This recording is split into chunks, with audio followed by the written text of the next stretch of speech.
quarto componente que eu falei, que é o fotoacoplador. O que é fotoacoplador? Alguns chamam de acoplador óptico. O que é um fotoacoplador? São dois componentes. Ele vai ter um LED, um diodo, emissor de luz, e um fototransistor que recebe. Uma coisa muito simples, né? Esse é o fotoacoplador. Daí, voltando àquela nossa analogia da porta. O transformador é a porta, o transistor é a chave dessa porta, o conjunto oscilador é o operador dessa chave e o fotoacoplador é o informante. Por que eu digo que o fotoacoplador é informante? Pelo seguinte, antigamente, as fontes mais antigas, quem é dinossauro na manutenção igual eu aí, né? Eu já estou há 27 anos na área de manutenção aí. Eu comecei a trabalhar com manutenção e peguei máquina. Quem conhece, chegou a conhecer a Xerox 1035. Cara, a Xerox 1035 era um tanque de guerra.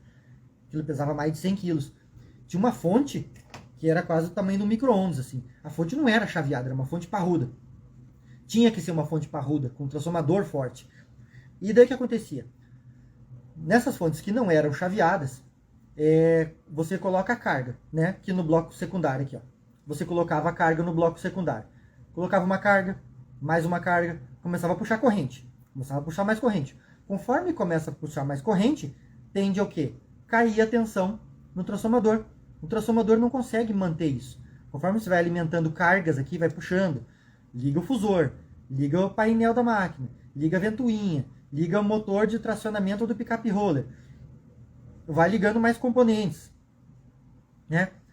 Ranieri João, 1035, polir muito cilindro, exatamente. Esse é dinossauro igual nós. A gente usava o braço, né? Mas não é o braço, é braço com 2 S, era um polidor, né? Tinha o braço e tinha um outro lá. Como é o nome? Tinha um outro polidor lá. Tinha um braço e tinha um outro lá. Eu não me lembro o nome agora. A gente esfregava, fazia polimento no cilindro, muito louco, né? Que soltava selênio, né? Imagina. Hoje não tem mais nada disso. E daí tinha fonte que não era chaveada. A gente fazia ajuste de corrente de corotron. A gente fazia ajuste de corrente de corotron. Isso aqui é da época das cavernas. É só quem trabalhou naquela época, né? E daí quando conectava isso daqui, começava a cair a carga. E daí as fontes evoluíram. Hoje de uma fonte chaveada, o que acontece? Quando é conectado uma carga, o fotoacoplador, lembra aqui do nosso desenho? O fotoacoplador aqui, ó, entendeu? Onde está o fotoacoplador? Aqui embaixo, ó. O fotoacoplador ele é ligado no bloco secundário. E daí ele retorna uma informação para o oscilador. Aqui, ó. O fotoacoplador, ele é o informante do oscilador. Lembra? O oscilador é o operador da chave. E o fotoacoplador, ele dá uma informação, ele manda uma informação para esse operador da chave dizendo, ó, foi ligado... Claro, tudo isso acontece na velocidade da luz, tá? Eu estou fazendo uma analogia, dando uma explicação mais lenta, mas isso acontece na velocidade da luz. Esse informante, que é o fotoacoplador, fala pro operador da chave ali, ó, tem carga ligada, painel, ó, ligou o fusor, ligou o motor, tá caindo a carga. Daí ele vai lá na chave e abre e fecha mais rápido. Aumenta a frequência de oscilação, né? Aumenta a frequência de oscilação do transistor, o transistor vai lá e alimenta o transformador mais rápido, aí o transformador aumenta a voltagem. Então, essa é a mágica do chaveamento. Por que eu deixei para explicar para você isso aqui no final? Se eu explicasse isso há 1 hora atrás, você não ia entender. Depois de toda essa analogia que a gente fez, agora fica mais fácil de entender. Por isso que eu deixei essa explicação, por isso que eu deixei o fotoacoplador, o acoplador óptico para o final. Porque senão você não ia entender todo esse sinal de retorno. Beleza? Então é isso que acontece. Conforme são ligadas cargas aqui no bloco secundário, começa a cair a tensão, isso já é instantâneo. Essa retroalimentação aqui, essa informação, isso aqui acontece na velocidade da luz. É muito rápido. Se você botar um multímetro aqui, você não vai ver cair a carga. É muito rápido. Entendeu? Então é isso que acontece.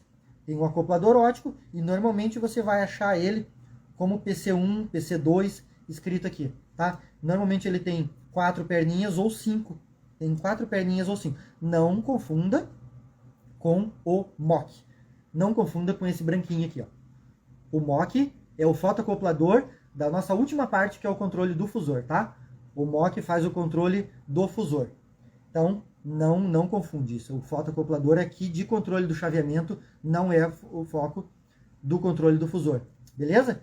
Então, por que eu deixei o fotoacoplador por último? Porque agora, eu fazendo todo esse retorno, você vai entender, tá? O fotoacoplador é o informante, que traz a informação de retorno para o operador da chave, que é o conjunto oscilador.